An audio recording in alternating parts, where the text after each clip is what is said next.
Imagine for a second you've been in a training program, you're watching the master at work, taking notes, sitting in the back row. It's safe, it's comfortable, and then suddenly the teacher turns around, looks at you, and says, "Okay, training's over, you're up, get out there." That is the classic sink or swim moment. It's terrifying. Exactly, but usually when you get that promotion or that new assignment, you get a budget, you get resources, you get a safety net. Today, we are looking at a text, Matthew chapter 10, where the exact opposite happens. It's the moment the disciples stop being students and start being apostles. And let me tell you, the job description is wild. It really is. It's one of the most intense, paradoxical, and frankly frightening commissioning speeches in history. It starts with authority, moves immediately to extreme vulnerability, and ends with this mind-bending idea of losing your life to find it. So let's set the scene. Jesus calls his 12 guys.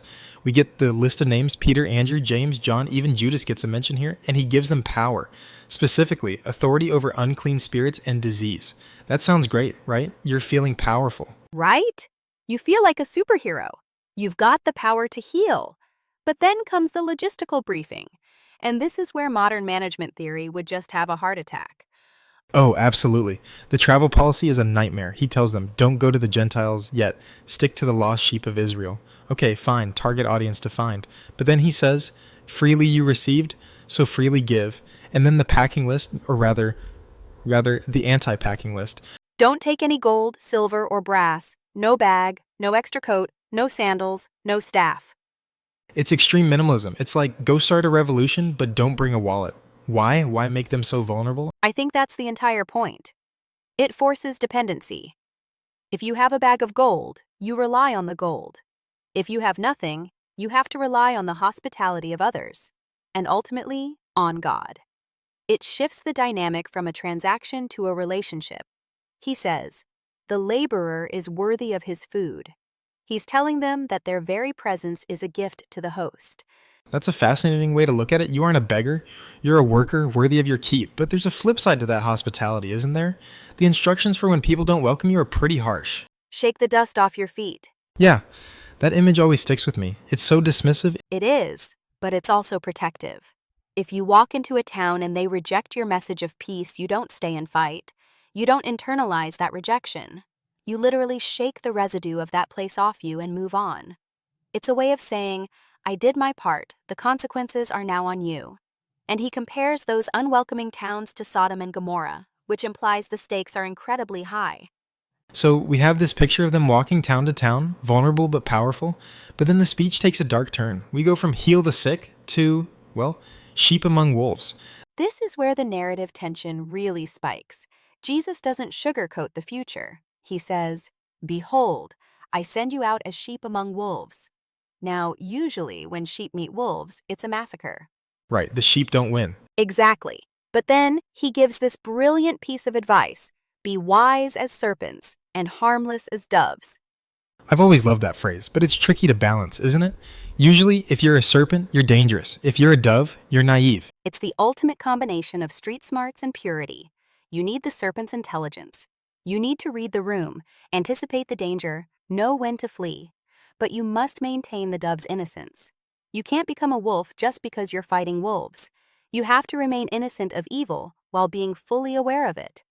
That is such a difficult line to walk, especially when he starts listing what's going to happen. He talks about being handed over to councils, scourged in synagogues, brought before governors. This isn't just people slamming the door in your face. This is systemic persecution. And notice the reason. For a testimony to them. The suffering isn't a sign of failure.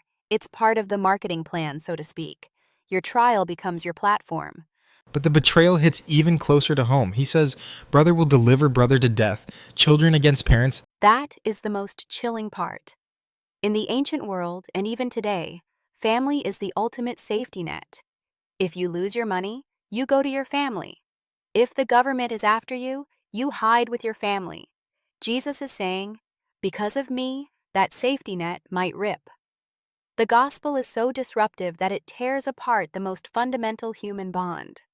It makes you wonder who would sign up for this. Hey, come follow me. You'll be homeless, broke, and your brother might try to have you executed. It's a terrible sales pitch if you're selling comfort, but he's selling truth.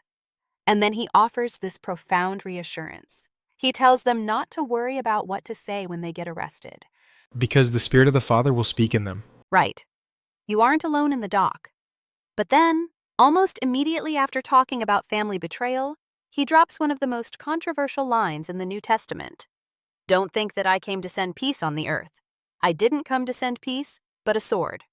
Yeah, that stops people in their tracks. We call him the Prince of Peace. We sing about peace on earth, and here he is saying, no, I brought a sword. What are we supposed to do with that? It's crucial to understand he's not talking about a literal sword for killing people. Remember, be harmless as doves. He's talking about a metaphorical sword that cuts and separates. Truth, by its nature, is divisive. If I stand for something absolute and you stand against it, there is a division. There is a cutting of the relationship. So the peace he offers isn't just everyone getting along? Exactly. It's not the peace of compromise. It's not the peace of ignoring the elephant in the room. It's a peace with God that might cause conflict with men. He clarifies it by saying, a man's foes will be those of his own household. He is demanding a loyalty that sits higher than biology. Which leads to the requirement, he who loves father or mother more than me is not worthy of me. And then, he who doesn't take his cross and follow after me isn't worthy of me. We hear, take up your cross today, and we think it means dealing with a bad back or a difficult boss. Oh, that's just my cross to bear. But in the first century, a cross meant only one thing. It meant you were walking to your death. It was a one-way trip. Jesus is saying, come follow me and bring your electric chair with you. It's a call to total self-abnegation. You have to be willing to die to your own safety, your own reputation, your own family connections. And then comes the paradox that wraps it all up. He who seeks his life will lose it, and he who loses his life for my sake will find it. That is the core philosophy of the entire chapter. If you try to grasp your life, hoard your safety, protect your image, cling to your comfort, you strangle the very thing that makes life worth living. You lose your soul. But if you open your hands and let it go for something greater, that's where you find real life. It's heavy, it's incredibly demanding, but I don't want to skip over the comfort parts because they are woven right in the middle of all this danger. Oh, absolutely. The sparrow passage. Yes! Aren't 2 sparrows sold for an Assyrian coin? It's such a tender image. Sparrows were the cheapest meat you could buy. They were practically worthless in the market. Yet Jesus says, not one of them falls to the ground apart from your Father's will. And then he zooms in on the disciples. The very hairs of your head are all numbered. It's a strange contrast. On one hand, you might get killed. On the other hand, God knows exactly how many hairs you have. It tells us that safety and value are two different things. You might not be safe from physical harm, but you are immensely valued. God isn't ignoring your suffering. If he tracks the sparrow, he's definitely tracking you. So, don't be afraid of those who kill the body, but are not able to kill the soul. That perspective shift is the only way you could possibly survive this mission. You have to believe that the body isn't the final container of your life. Precisely. It's an eternal perspective. If the worst they can do is kill your body, but your soul is secure with God, then you are untouchable in the ways that truly matter. As we wrap up this chapter, Jesus pivots back to the people receiving the disciples. He talks about rewards. Yes, and this brings it back to the community. He says, he who receives you receives me. That is a massive statement of identity. He is identifying fully with these 12 guys. If you open your door to a disciple, you're opening your door to God. And even the smallest gesture counts. Whoever gives one of these little ones just a cup of cold water. That's beautiful because it democratizes the reward. You don't have to be a great prophet to get a reward. You just have to support one. A cup of cold water, something that costs almost nothing but means everything to a thirsty traveler, is noticed by God. It validates the support network. So looking back at Matthew 10, it's not just a set of instructions for a trip, it feels like a manifesto for a movement. It is. It defines the ethos of the faith. It's voluntary poverty, vulnerability, nonviolence, street smarts, and a loyalty to truth that overrides even family bonds. And underneath it all is this promise. You are going to be in danger, but you will never, ever be unnoticed by heaven. It asks a hard question of us today, doesn't it? We like the authority part, healing and power. We aren't so keen on the no money, sheep among wolves, family hating us part. We want the crown without the cross. But this text says you can't have one without the other. To find your life, you really do have to be willing to lose it. A sobering but inspiring thought to end on. It's a call to adventure, but one that costs everything. And promises everything in return. Thanks for listening. We'll see you next time. If you have been blessed by this, please like, subscribe, and share this joy with others.